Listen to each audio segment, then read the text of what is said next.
That the West understands democracy. No, that's the problem. I'm not anti-Western. I'm against the bad things that were done by the Western countries. You're not anti-Western, and yet in June '03, before you left office, you said Anglo-Saxon Europeans essentially are proponents, and I'm quoting here, proponents of war, sodomy and genocide. Which is true. You must admit. But you're not anti-Western. I'm stating the fact. This is their character. And I will continue to say so. So when you come here you sit in the Hard Talk studio in the heart of London, you regard yourself, do you, as in one of the headquarters of war, sodomy and genocide? Well, I come here, of course, expecting to be lambasted by you because that is the way you work. Well, I'm not lambasting you at all. I'm trying to tease out whether you believe it was a mistake for you to use this sort of language, because you clearly cut yourself off from any sort of meaningful dialogue with the West when you used these words. The Europeans used to call us the lazy Malays, incompetent Malays, untrustworthy Malays. We couldn't say a thing about you. So when I was in a position to say what we think about you, and I said it, and you don't like it, when you said it to us, you expect us to like it. We didn't like it, but we had no way of making our voices heard. I'm just wondering how you feel about democracy. Of course, in the world since 9/11, the United States and a coalition of partners led by the United Kingdom have talked a lot about spreading democracy. Do you believe in democracy? If you look at the history of the West, they come up with all kinds of ideologies. They use it for some time and then they found it defective and they drop it and start on another. One day they are going to forget about democracy, because in some countries democracy actually ended up with anarchy, and there were practically no governments. It's not a system that can fit everybody. You must have a certain understanding of the limitations of democracy in order to make it work. Is that why you were not a Democrat? Why you in the end did behave like a dictator? Well, that is something that the West would like to say about me. I'm a dictator. Well, I'm just quoting your own words from 2002. You said, it's good governance people need. You said, feudal kings, even dictators, have provided and can provide good governance. That is very true. That is very true. So why disguise your real feelings? Why not just say to me, yes? The great civilizations of the past did not have democracies, and yet they became great.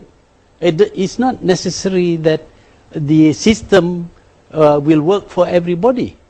But if you have a bad leader, even the democratic system would fail. You must remember that it is a democratic country which dropped atom bombs, killing 200,000 people. How do you think the Malaysian public will respond to you saying, look, you know what, democracy isn't the best system, and in fact dictatorship can often work better? I went through 5 elections, and I won all the elections with a 2/3 without a majority. free press, locking up many of your opponents. That you go again about locking up many of my opponents. Who were they? I don't know how many times I have to tell you that I've studied the Human Rights Watch reports, the Amnesty International reports, studies from the State Department, from the Canadian government. These are biased reports. The first thing I did on becoming the Prime Minister in 1981 was to release political prisoners who were detained by my predecessors, 22 of them, including many members of the opposition. And the 1984 press law, which required newspapers to get a new license every single year, made it very easy for you to quieten them down, didn't it? No, it has always been there. The press law has been there because we live in a country. You know you did. Oh no, I didn't. I didn't do that. But I don't know where you get your information from. But the fact is that we have a multiracial country. And if we are not careful, there will be racial flare-ups. And you look at most of the countries with a multiracial population, they are never peaceful.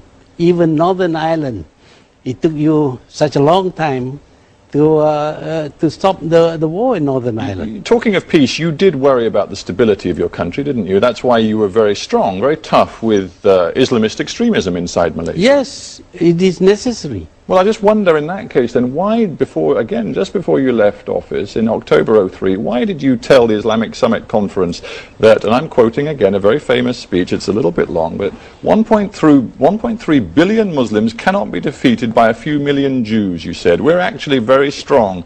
The Europeans killed 6 million Jews out of 12 million, but today the Jews rule this world by proxy. They get others to fight and die for them. You went on to say, but the Jews have become arrogant, and arrogant people, like angry people, will make mistakes, and there may be a window of opportunity for us. I'm stating facts. I'm willing to say that again and again, that this is what has happened. Anti-Semitic and racist, that was called by many governments and people around the world. This idea about anti-Semitism is created by the Jews themselves.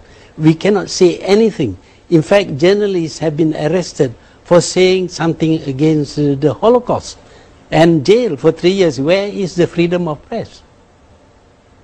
So those words I quoted, in your view, are not anti-Semitic? No, they are not anti-Semitic. I'm just quoting facts. The fact is that the United States obeys what Israel wants it to do.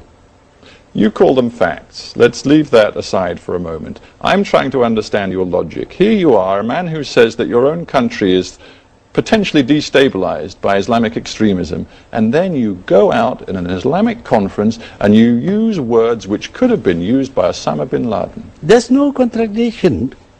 No contradiction at all. Well, forgive me, but I see a major contradiction. I don't want Islamic terrorism any more than I want Jewish attacks against Israel or American bombs on Baghdad.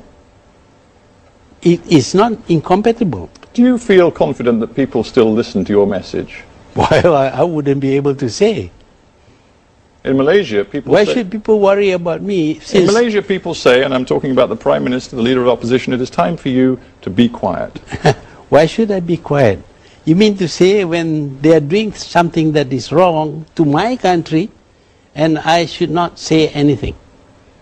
I would be irresponsible if I were to do that.